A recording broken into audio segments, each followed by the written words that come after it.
Good Boulder afternoon, everybody. Welcome to class. It is, what month it is? April 14th, 2025. Thanks for coming. We're going to start on the floor.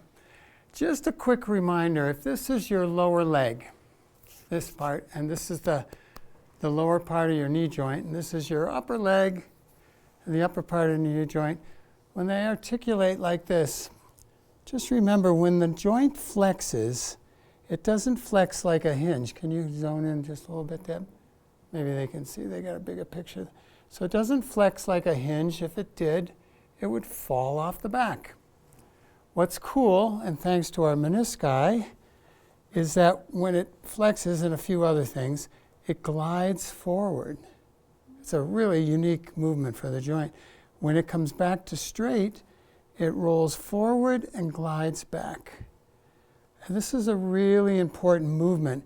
And if the knee is kind of compressed, it can almost like scrape along there. Or if you're weight bearing and you bend like that, it's not well lubricated. If the meniscus, you don't have some good space, you can just be kind of rubbing in there.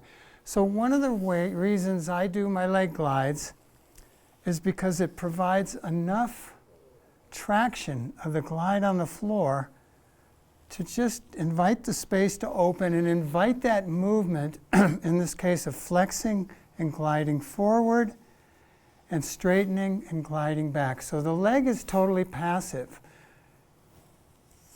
And I go back and forth like that. And what I like to do is lean back.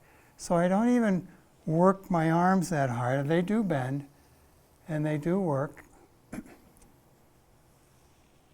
And then occasionally when I get up here, when the knee is about 90 degrees like this, very important, it's not good when you're weight bearing, but again, to windshield wiper the foot turns the lower knee joint on the upper knee joint like this.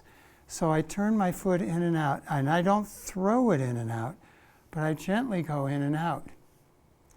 This has really been a mainstay of, and a few other things. I'm going to review something today that has helped not restore, but maintain my knees despite some pretty good injuries.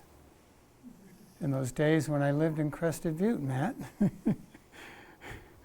So, turn the foot in and out, and then I go to the other leg.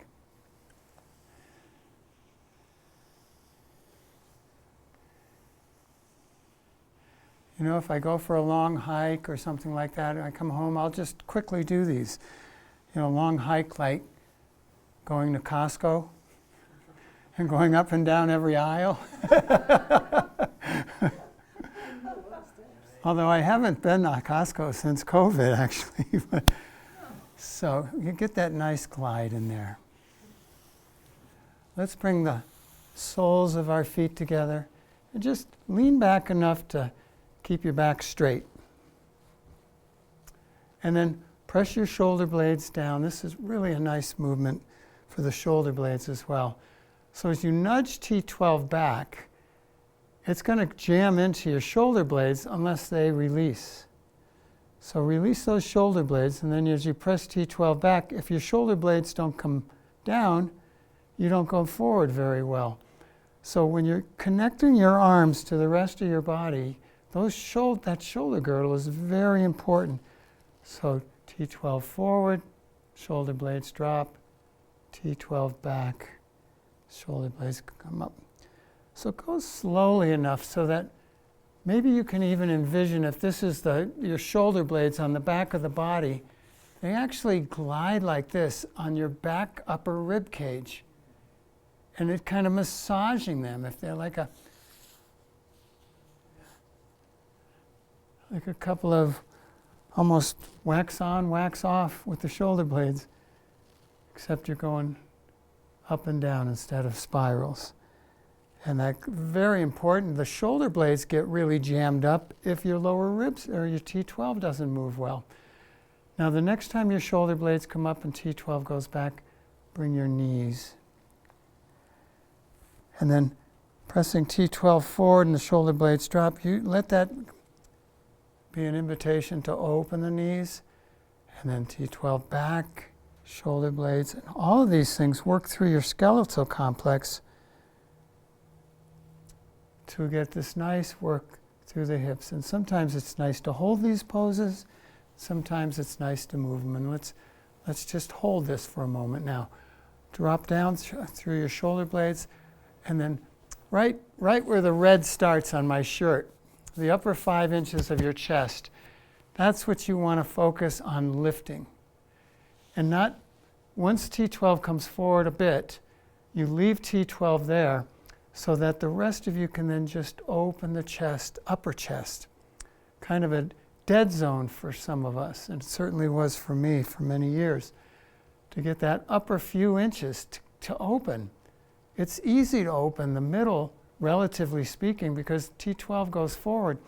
But if the shoulders are tight, or if we're used to kind of collapsing forward in computer pose, this area, I didn't plan on this, but this part of the shirt, this area is so susceptible to just being collapsed, and it pushes the neck forward. So we get this to open, and now shoulder blades flow up and the knees come together. And now use T12 to invite the sacrum and the rest of your spine to push the knees forward. And the shoulder blades drop, and now use T12 to invite the legs to come back, shoulder blades come up, and then use T12 to open, because T12 jump starts all the other areas, the sacrum, the sternum, the occiput. T12 back, and look at the room you get to bring the knees up.